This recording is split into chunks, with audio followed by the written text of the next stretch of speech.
Court का फैसला आता है कि दोनों को जोड़ा जाएगा, तब तो दीपक प्रकाश के लिए इतिश्री हो गया है। एक बड़ी बैठक होने वाली है और ये बैठक नीतीश कुमार करने वाले हैं। जल भी गया सब कुछ और हाथ भी बचा लिया भारतीय जनता पार्टी ने। भारतीय जनता पार्टी ने 20 सांसदों का अपने खाते में जुगाड़ कर लिया है। नोरमा ग्रुप, जो सोचता है वो करता है।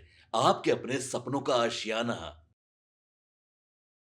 नमस्कार, बहुत बहुत स्वागत करते हैं आपका। कहानी में ट्विस्ट लेकर के आए हैं और कहानी में ट्विस्ट इसलिए जरूरी हो गई है कि जिस तरह से बिहार की राजनीति में उथल पुथल हुआ और उसका असर केंद्र की राजनीति में भी देखने को मिल रहा है और इसके साथ साथ भारतीय जनता पार्टी की रणनीतियों में तेजी से बदलाव के साथ साथ विपक्ष अब कहीं ना कहीं एक अलग दिशा में मूवमेंट शुरू कर चुका है।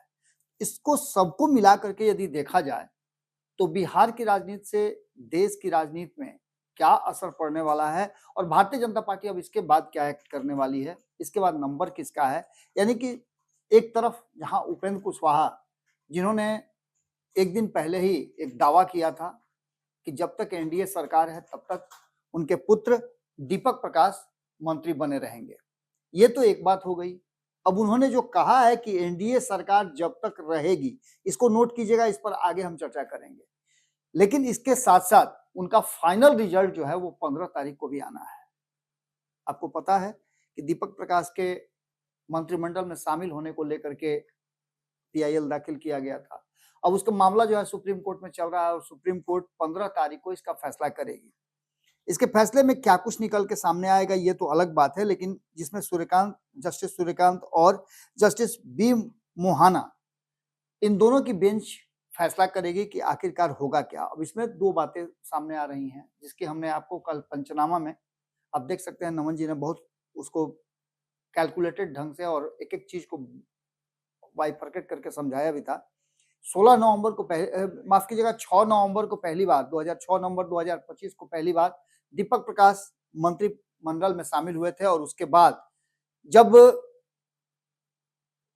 मुख्यमंत्री पद से नीतीश कुमार ने इस्तीफा दिया और नई सरकार बनी, तो उस सरकार के बाद दूसरी बार उन्होंने 7 मई को मंत्रिमंडल में शपथ लिया है। अगर कोर्ट का फैसला आता है कि दोनों को जोड़ा जाएगा, तब तो दीपक प्रकाश के लिए इतिश्री हो गया है।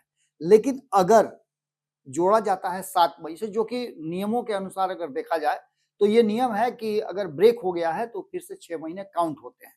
खैर, इन सारी बातों के साथ साथ अब जबकि उपेंद्र कुशवाहा ने दावा किया है, तो वहीं आपको बता दें कि दिल्ली में एक अलग तरह की मीटिंग चल रही है और उस मीटिंग के बाद कहा यह जा रहा है कि निशाने पर बहुत सारे लोग हैं। कौन कौन निशाने पर है, किसका किसका क्या होगा, हम इसकी चर्चा तो करेंगे ही, लेकिन उससे पहले हम आपको बता दें कि 21 जून को भी एक बड़ी बैठक होने वाली है और ये बैठक नीतीश कुमार करने वाले हैं। 3 स्तर की एक बैठक होगी।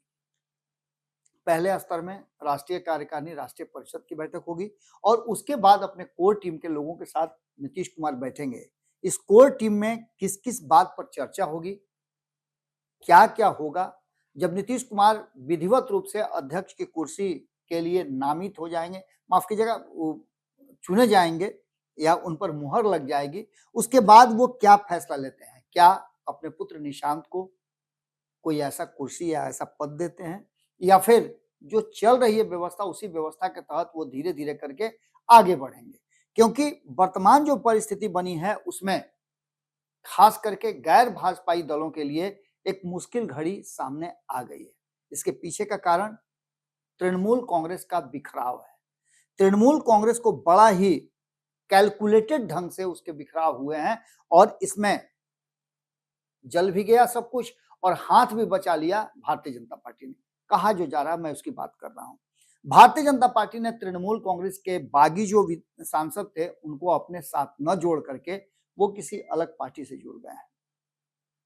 अब उस पार्टी से जुड़ने के बाद हालांकि उन्होंने समर्थन का ऐलान किया है नरेंद्र मोदी को, लेकिन यहां से एक नई कहानी शुरू होती है। नई कहानी यह है कि अब तक पिछले 2 वर्षों से आपने देखा होगा कि चंद्रबाबू नायडू और नीतीश कुमार एनडीए के सबसे मजबूत सहयोगी माने जाते थे, दाएं और बाएं नरेंद्र मोदी के बैठते थे। लेकिन अब जो परिस्थितियां बनी है उसमें टीएमसी के ये बागी उससे भी बड़े हो गए हैं। यानी उनकी संख्या 20 हो गई है। उसका नेता कौन है जो नरेंद्र मोदी के बगल में बैठेगा, क्योंकि समर्थन का ऐलान भी कर दिया गया है। तो कहीं ना कहीं नीतीश कुमार की कुर्सी भी एक पदवी घट की और चंद्रबाबू नायडू की, क्योंकि चंद्रबाबू नायडू के पास 16 सांसद हैं और नीतीश कुमार के पास 12 सांसद हैं। 272 के आंकड़े को पूरा करने के लिए ये 2 साल के अंदर में भारतीय जनता पार्टी ने 20 सांसदों का अपने खाते में जुगाड़ कर लिया है। अब इसमें कोई दो राय नहीं है कि ये जो सांसद हैं ये आखिरकार क्यों आए हैं और किस तरह से आए हैं। भले ही इस पर हाइपोथेटिकल जितनी भी बातें कर लीजिए, लेकिन परिस्थितियां सब कुछ बता रही हैं, क्योंकि 2 साल से तो ये नहीं आ रहे थे। अचानक से व्यवस्था और सत्ता परिवर्तन जैसे ही पश्चिम बंगाल में हुआ और हाशिए पर गई ममता बनर्जी, उसके बाद से इन लोगों ने अपने आप को अलग कर लिया। यानी कि सीधे तौर पे भारतीय जनता पार्टी का कहीं ना कहीं इसमें कोई ना कोई असर जरूर है। अब हम आते हैं इसके आगे की कहानी कि नेक्स्ट नंबर किसका है, वो नंबर भी बताएंगे। इससे पहले आपको बता दें कि पंचायती राज मंत्री दीपक प्रकाश पर फैसला 15 तारीख को आना है और ये 15 तारीख जो है 15 जुलाई का डेडलाइन जो तय किया गया है। इसके बाद कुशवाहा क्या फैसला लेंगे।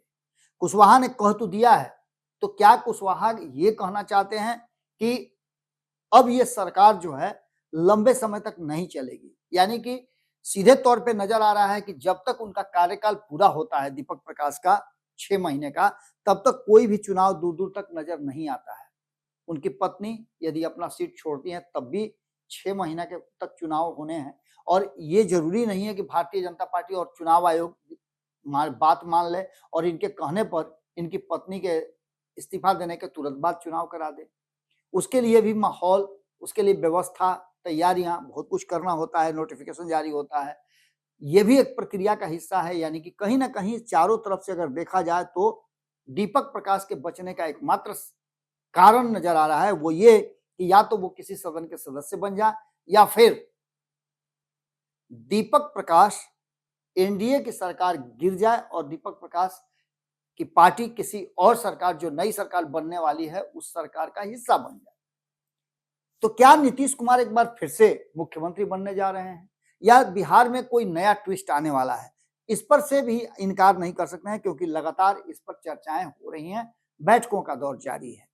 ये डर सबको हो गया है। टीएमसी के टूटने के बाद अब सभी राजनीतिक दलों को डर हो गया है। समाजवादी पार्टी जिस पर सबसे पहला नंबर आ रहा है, क्योंकि 37 सांसदों के साथ वो तीसरी सबसे बड़ी पार्टी है। अब ऐसी स्थिति में 37 सांसद उनके हैं और उत्तर प्रदेश में चुनाव भी है।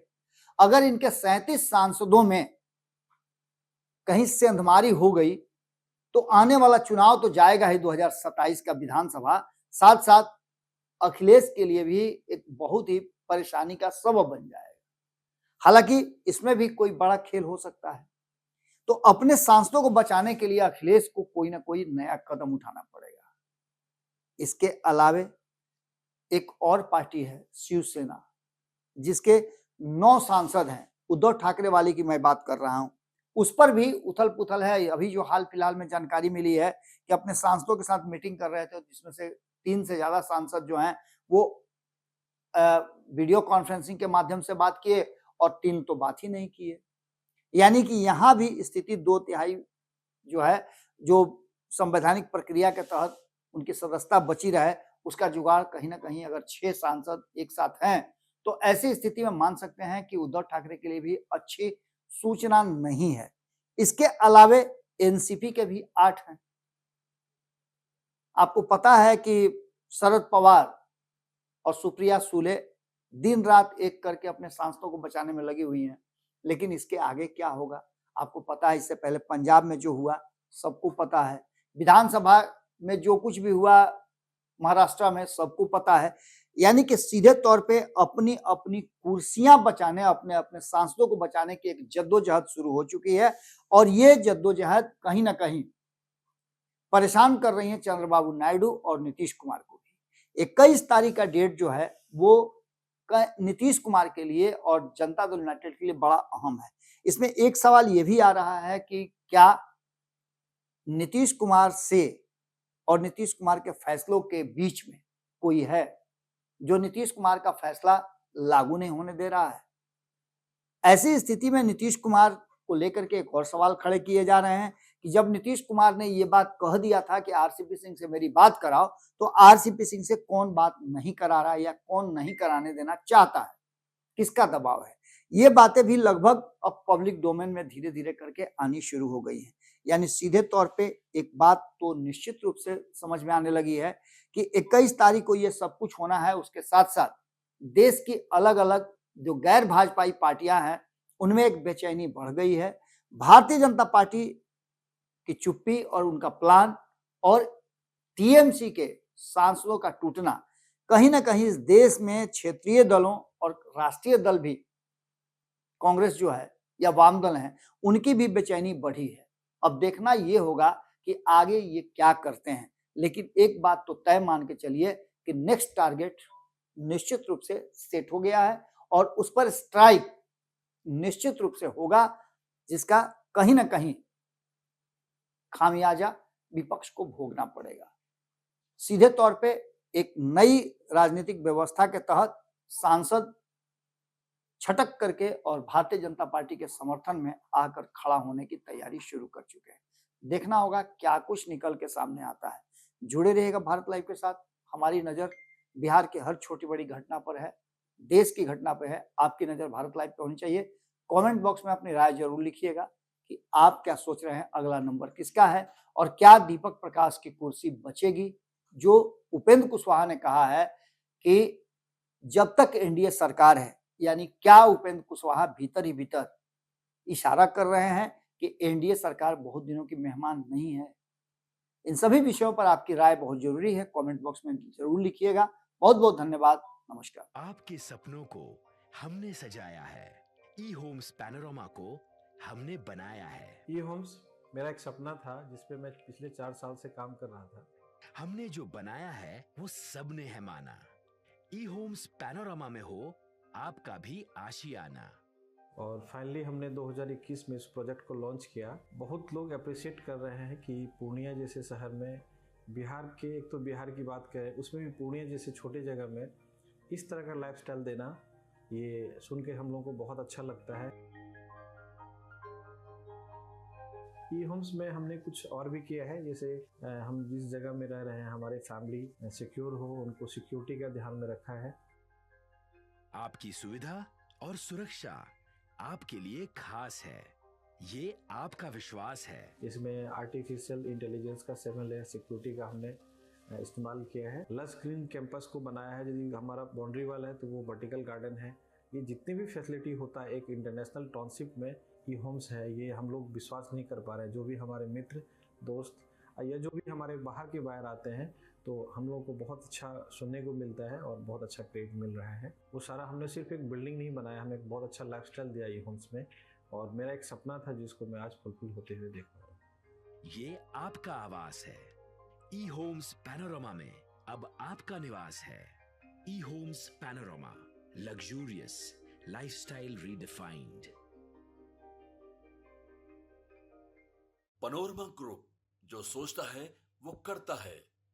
अगर ये वीडियो पसंद आई और वह बिहार के राजनीति और बिहारियत से सरोकार रखेनी तो सब्सक्राइब बटन दबा के चैनल के सब्सक्राइब कर ली। ओजे एगो घंटी बा, ओकरा बटन दबा देला से कुल सटीक और मारक खबर रुआ मुफ्त में मिल जाई। अगर रुआ पत्रकारिता के हमनी के नया प्रयोग में सहयोग कर चाहतानी तो ज्वाइन बटन दबा दी। पेटीएम नंबर नोट कर ली 9386816700।